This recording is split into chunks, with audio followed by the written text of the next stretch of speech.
इसी प्रकार से परम पावन जी के श्रीमुख से निरंतर भगवान बुद्ध के अमृत वचनों को सुनने के लिए परम पावन जी के आधिकारिक यूट्यूब चैनल को सब्सक्राइब करें और बेल आइकन को जरूर दबाएं। एक बात और समझे हम, बौद्ध धर्म में व्यक्ति की पूजा नहीं होती, व्यक्ति की पूजा नहीं होती। किसकी पूजा होती है?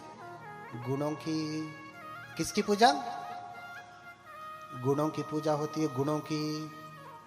गुणाम पूजा गुणिहु नाच लिंग नाचा वय। आयु से, लिंग से किसी की पूजा नहीं होती। लिंग यानी स्त्री लिंग, पुलिंग। ये पुरुष है तो इसकी पूजा करूंगा, स्त्री है तो पूजा नहीं करूंगा, ऐसा नहीं। अगर गुण है तो वो पूजनीय हो जाएगा। गुणों से पूजा होती, गुणों से। इसलिए आपने कभी देखा होगा, एक उदाहरण से समझाता हूं। क्या अन्य भगवानों को आप देखिए, उनके छोटे से भगवान की भी पूजा होती है और बड़े से भगवान की भी पूजा होती है ना? होती है कि नहीं? लेकिन ऐसा क्यों होता है? क्योंकि वहां गुणों की पूजा नहीं, व्यक्ति की पूजा है। ये उनका अपना विधान है, इसकी कोई निंदा नहीं कर रहा हूं, ये उनके धर्म का पैटर्न है। ठीक है, आपको समझने के लिए, आज तक आप समझ उन्हीं से समझते हैं, इसलिए समझने के लिए कह रहा हूं। सबके धर्म का अपना नियम होता है, उनके धर्म का ये नियम है। अब बौद्ध धर्म का क्या नियम है? बौद्ध धर्म का क्या नियम है? बौद्ध धर्म में व्यक्ति की पूजा नहीं होता। कभी आपने देखा कि कोई सिद्धार्थ की पूजा कर रहा है? कभी देखा आपने? कोई सिद्धार्थ की पूजा करता है? किसकी पूजा करता है?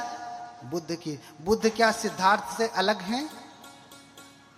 शरीर तो वही है, लेकिन उसी सिद्धार्थ ने जब गुणों को धारण किया, जब बुद्ध हुए, तब जाकर के उनकी पूजा होनी शुरू हो गई। सिद्धार्थ रहते उनकी पूजा नहीं हुई। कभी आपने कोई ऐसा विहार मंदिर देखा है जो सिद्धार्थ मंदिर है, जिसमें सिद्धार्थ की मूर्ति लगी हो?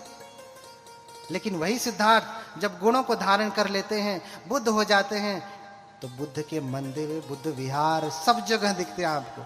दिखते हैं ना, ये सामने देखो बुद्ध विहार है, वहां सिद्धार्थ की मूर्ति नहीं लगी। शोभा के लिए, बताने के लिए कोई फोटो तो आप लगा देते हैं, प्रदर्शनी लगा देते हैं कि ये सिद्धार्थ है, लेकिन लेकिन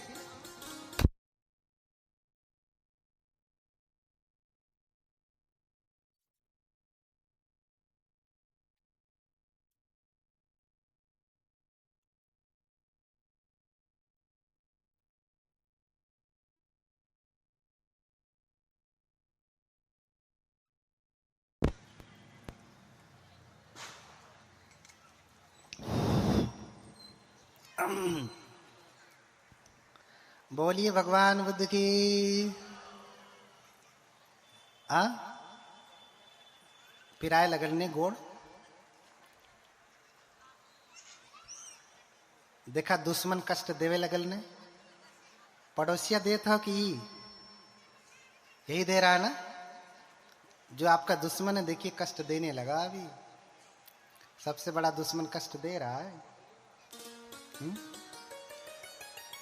तो तेतादि से पूजे तो निबुतो अकुतो भय। हाँ, मैं बता रहा था कि जापान में ज्यादा धर्म देशना वेसना नहीं होती, सिर्फ पूजा ही होती है। बड़े बड़े घंटे लगे हैं, लोग बस जाप करते रहते, नम में रहेंगे क्यों, नम में रहेंगे क्यों, नम में रहेंगे क्यों। नहीं तो अमिताभ बुद्ध का जाप करेंगे, नमो अमिताभ बुद्धसो, नमो अमिताभ बुद्धसो।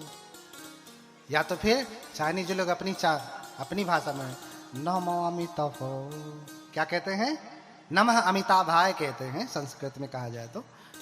यानी अमिताभ बुद्ध को नमस्कार है, उसको जाप करते हैं। उसको क्या करते हैं? जाप करते हैं। इसी जप को लेकर के बहुतों ने अपने अपने भगवानों का जप बना लिया। बहुतों ने अपने अपने भगवान, बुद्ध तो 2500 वर्ष पहले हैं, बाकियों का इतिहास इतना प्राचीन नहीं है। और अगर कोई कहे कि 5 लाख 1 लाख कल्प पहले हमारे भगवान हुए हैं, तो बुद्धों का कल्प तुम गिन लो, तुम्हारी होश ठिकाने हो जाएगी। ये तो 28वें बुद्ध हैं, 27वें बुद्धों का तुम पता नहीं कर सकते पहले बुद्ध कब जन्म लिए, कितने करोड़, कितने अरब खरब कल्प पहले, 1000 साल पहले, वर्ष पहले नहीं कह रहा हूं, कल्प। कल्प मैंने बताया कितना लंबा, कल्पों पहले जन्म लिए हैं पहले बुद्ध। तो तुम वंशावली देख लो तो पता चल जाएगा कि कौन पहले के हैं। हाँ, तित्तादि से पूजयते निभुतो अकुतो भय न सक्का पुण्यं संखातुम। और जो ये पुण्य आपको प्राप्त होता है ना पूजा करके, मैंने कल भी बताया, बुद्धिस्ट आप सिक्किम जाइए, लद्दाख जाइए, सब बुद्धिस्ट। कभी आपने वहां देखा कोई अराजकता है? क्यों? वहां ज्यादातर लामा लोगों का प्रभाव है। तिब्बती बौद्ध धर्म है, तिब्बती, और तिब्बती लोग तो हमेशा माला लेकर के, ऐसा माला देख रहे हैं, बहुत सारे लोग कहेंगे कि माला पहने हुए हैं। प्रसंग लंबा है, आगे कह रहा हूं। माला के बारे में उत्तर देने के लिए फिर से बुलाना, तो माला के भी बारे में बताऊंगा, बड़ी वाले माला के भी बारे में बताऊंगा, सबके बारे में बताऊंगा। अभी ये आपके विषय का नहीं है, ये ऊपर का विषय है ना। तो माला लेकर के जप ही करते रहते हैं। आप सारनाथ में जाएंगे तो मणि चक्र लगा होगा, ऐसे घुमाते हैं और क्या कहते हैं? ओम मणि पद्मे हूम, ओम मणि पद्मे हूम, ओम मणि पद्मे हूम। स्वयं बाबा साहब इसका जप करते थे। जब उनसे कोई मिलता था तो नमस्कार के रूप में भी इसका प्रयोग करते थे। जब कोई कहता था नमस्ते तो कहते थे नमो ओम मणि पद्मे हूम। बौद्ध उपासना पाठ में स्वयं अंत में जप के रूप में बाबा साहब ने ओम मणि पद्मे हूम लिखा। डॉक्टर अंबेडकर और संस्मरण और स्मृतियां नानक चंद्र रत्तू की किताब है, सम्यक प्रकाशन से छपी है, उसमें भी इस प्रसंग का वर्णन आया कि बाबा साहब ओम मणि पद्मे हूम का जाप करते थे। क्यों? क्योंकि ये बोधिसत्व का मंत्र है। कौन से बोधिसत्व? अवलोकितेश्वर बोधिसत्व का मंत्र है। स्वयं बाबा साहब बोधिसत्व हैं, इसलिए बोधिसत्व का ही अनुकरण करते हैं। बोलिए भगवान बुद्ध की।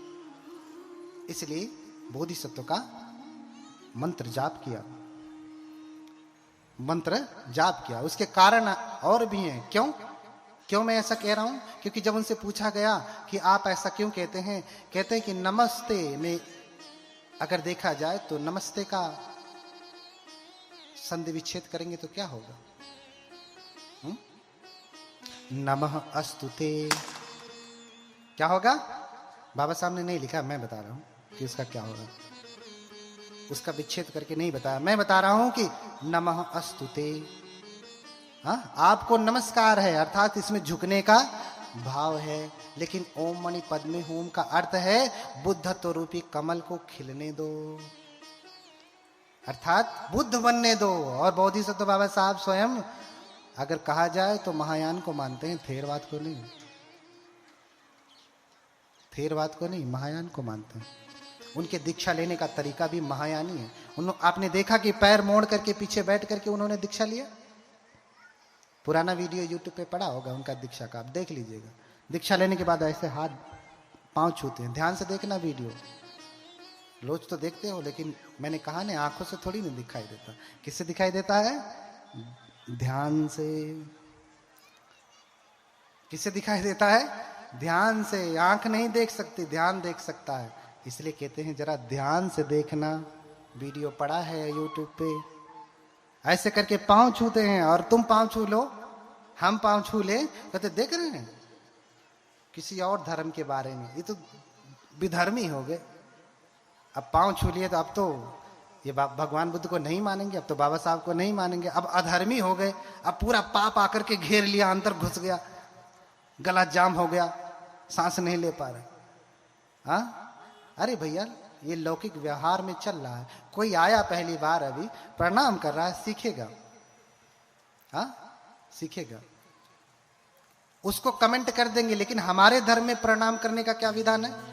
क्या ऐसे हाथ जोड़ करके प्रणाम करने का विधान है? बताए कोई, किस ग्रंथ में लिखा है? ऐसे हाथ जोड़ करके आप भिक्षुओं को भी प्रणाम कर लेते हैं, भंते वंदामी, या दूर से भंते वंदामी ऐसे कर लेते हैं। क्या ऐसा विधान है बौद्ध धर्म में? है क्या? बताओ ना, किस ग्रंथ में लिखा है? मैं भी तो जानना चाहता हूं कि मुझसे कौन सा ग्रंथ छूट गया जिसमें तुम पढ़ के आए हो, ऐसे कर लेते हो, मैं नहीं समझ पाता। हाँ, कौन से ग्रंथ में ऐसा? ऐसे किसी ग्रंथ में नहीं है भिक्षुओं को, बुद्धों को प्रणाम करने का नियम। समझ रहे ना? आप आपस में भले करें नमो बुद्धाय, जय भीम नमो बुद्धाय, लेकिन भिक्षु को, जिसकी आप शरण जाते हैं, संगम शरणम गच्छामि, उसको आप ऐसे करते हो और अपने आप को बुद्ध कहते बैठते हो। हाँ, अपने आप को बुद्ध कहते हो, ऐसे प्रणाम करते हो? हाँ, ऐसा प्रणाम का विधान नहीं है। पंचांग प्रणाम का विधान है, साष्टांग प्रणाम का विधान है, त्रिवार वंदन का विधान है। अभी हमने क्या किया? पंचांग प्रणाम किया। यहां बहुत सारे लोग आए होंगे, उन्होंने त्रिवार वंदन किया होगा, पंचांग प्रणाम तो कोई नहीं किया होगा। साष्टांग की तो बात ही छोड़ दीजिए। तिब्बती लामा को देखिए, वो हमेशा साष्टांग वंदन करते हैं, साष्टांग वंदन करते हैं हर दिन 500, हाँ 500 बार, नहीं तो कम से कम 108 बार तो करते हैं। बोधगया में जाके देखिए, अभी त्रिपिटक का कालचक्र जब पूजा आएगी या त्रिपिटक संगायन का आएगा जब समय, भीड़ लगे रहेगी, उनके अपने अपने बने हुए वहीं प्रणाम करते हैं हर दिन। तो भैया तुम ऐसे प्रणाम करने का विरोध करते हो, तो क्या तुम त्रिवार वंदन करते हो जब जब मिलते हो? तो उससे पूछना चाहिए, प्रश्न आपसे करना। जो ऐसे करने पे बड़ी आपत्ति करता है तो उससे कहना कि तुम बताओ कि ऐसा करने का विधान कहां है, कौन से ग्रंथ में है त्रिपिटक के, या कौन से देश में ऐसा है, कौन से बौद्ध धर्म में ऐसे करके प्रणाम करते हैं? चीन में, जापान में, ताइवान में, कोरिया में, श्रीलंका में, म्यांमार में, थाईलैंड में, बताइए कौन से देश में करते हैं? पूछना उनसे। हाँ, इसलिए भगवान को त्रिवार वंदन किया जाता है। अरे तू हाथ को क्या सीने से लगाता है? अपना माथा पटक, जिसमें अहंकार रहता है। जब तक अहंकार नहीं छूटेगा तब तक तू बुद्ध बनेगा कभी, इसलिए तू पटक माथा, ऐसा भगवान कहते हैं। उस अहंकार के सर को जो झुकना, बहुत सारे लोग हैं तो उनको मंच बोलने के लिए नहीं मिलता तो भी नहीं आते हैं, क्योंकि यहाँ तो बनते विदेशी अकेले बोलेंगे, भैया हम सुनेंगे, तुम धर्म तो सुनाओ, हम तो सुनना चाहते हैं, हम धर्म के प्यासे हैं, तुम सुनाओ तो त्रिपिटक से धर्म, हम क्यों नहीं सुनेंगे? तुम सुनाओ तो सही। तुम दूसरे धर्मों को गाली दोगे तो हम क्यों सुने? हम तो बाबा साहब के अनुयायी हैं। बाबा साहब का संविधान में ये नियम नहीं देता कि हम किसी के धर्म की निंदा या आलोचना करें, और वही भीम वाले क्या करते हैं? दूसरे धर्मों की निंदा आलोचना करते हैं। भैया तुम अपनी कहो, अपनी दुकान खोले हो तो अपनी दुकान की प्रशंसा करो, पड़ोसी के चक्कर में क्यों पड़े हो? तो कि उसकी दुकान में डालडा मिला है, सड़ा हुआ तेल है, बासी है, महीने भर से छानता है, उसका समोसा बुरा है, खाओगे पेट खराब। तुम क्या इससे हो? तुम्हें क्या लेना देना? तुम अपने दुकान की कहो कि ताजे ताजे तेल में बनाया है, घी डाला है, हाँ शुद्ध दूध डाला है, बढ़िया खोआ है, कहो ना। तुम्हारे पास कमी है कहने के लिए, लेकिन तुम्हारे पास तो है ही नहीं। तुम्हारी दुकान में एक मिठाई, तो दूसरे की मिठाई देख करके तुम्हें जलन होती है। तुम्हारी दुकान में मिठाई है ही नहीं, तो दूसरे की मिठाई देख करके जलन होती है। तुम आओ, कोई त्रिपिटक का एक सूत्र की व्याख्या करो, हाँ भद्दाली सूत्र की व्याख्या करो, कम्म विभंग सूत्र की व्याख्या करो, सम्यक दृष्टि सूत्र की व्याख्या करो, ब्रह्मजाल सूत्र की व्याख्या करो, सामान्य फल सूत्र की व्याख्या करो, छोटे बड़े बहुत सारे सूत्र हैं, किसी एक सूत्र की व्याख्या करो। लेकिन नहीं, इन्होंने तो त्रिपिटक देखा भी नहीं होगा, व्याख्या क्या करेंगे? ये खाली झगड़ा करेंगे। इसलिए मैं बार बार यही कह रहा हूं कि उनकी बुद्धि खुले, जाने कि भगवान बुद्ध करुणा का, मैत्री का, शांति का धर्म है, और तुम उन्हें क्रांति वाला बना दिए हो, ठीक विरोधी बना दिए हो। भगवान बुद्ध की मूर्ति लगा करके दूसरों को गाली दोगे तो किसी को अच्छा लगेगा? अपने बेटे को तुम कह दो ये बड़ा बदमाश है, अगले दिन से देखना हाँ पापा मुझे बदमाश कहते हैं। तुम्हारा खून, तुम्हारी औलाद उसको बुरा कहने के बाद तुम्हारी बात मानना छोड़ देती है, और जो तो तुम्हारा है ही नहीं उसको तुम बुरा कहोगे मानेगा? जबकि तुमने अपने औलाद को सही कहा कि ये बदमाश है, दिन भर मोबाइल चलाता रहता है, इधर उधर लड़कियों के चक्कर में घूमता रहता है, लेकिन सही होने के बावजूद भी कह दिया कि ये बहुत दुष्ट है, तो भी तुम्हारा बेटा तुम्हारी बात नहीं मानता। जो तुम्हारा खून है, जिसे तूने पैदा किया, वो नहीं मानता, तो जो तुम्हारा है ही नहीं वो तुम्हारा शत्रु नहीं हो जाएगा? क्यों शत्रु बनाते? क्यों शत्रु बनाते? शत्रु मत बनाइए, करुणा मैत्री लोगों में फैलाइए। जिसे बुद्ध को जानना है जानेगा, नहीं जानना है तो नहीं जानेगा। आप तो मान रहे हैं ना, ये पर्याप्त है। हाँ, ते तादि से पूजे ते निभुत अकुतो भय निस्सक्का पुण्यं संखातुम इमे तामिति के नचे। हाँ? तो वो पुण्य इतना होता है कि उसे इतना इतना इतना इतना करके नहीं बताया जा सकता। इमे तामिति के नची, वो जो पुण्य आप पूजा करके, बुद्धों की, अरहतों की, श्रावकों की पूजा करके आप जो पुण्य अर्जन करते हैं ना, वो पुण्य इतना इतना इतना करके नहीं बताया जा सकता। बहुत पुण्य है। क्यों? क्योंकि अपमयो बुद्धस्य गुणम, बुद्ध का गुण असीमित है। इसलिए जब हम कोई आरक्षा मंत्र करते हैं तो आरक्षा मंत्र के बाद हम उसमें कहते हैं कि अपमानो बुद्धो, अपमानो धम्मो, अपमानो संघो। क्या कहते हैं? बुद्ध अपरिमित है, बुद्ध का जो गुण है असीमित है, उसकी कोई सीमा नहीं, बहुत गुण है। अपमयो बुद्धस्य गुणम, धम्म का जो गुण है असीमित है, संघ का जो गुण है असीमित है, उसकी कोई सीमा नहीं। इतना बल है बुद्धों में। इसलिए आचार्य गोयंका स्वयं गाते हैं। क्या गाते हैं? नमन करे हम बुद्ध को। हमारे मेहताबंत जी कहाँ हैं? जरा दोहा गा करके सुना दें। हाँ, आओ मानो मानवी,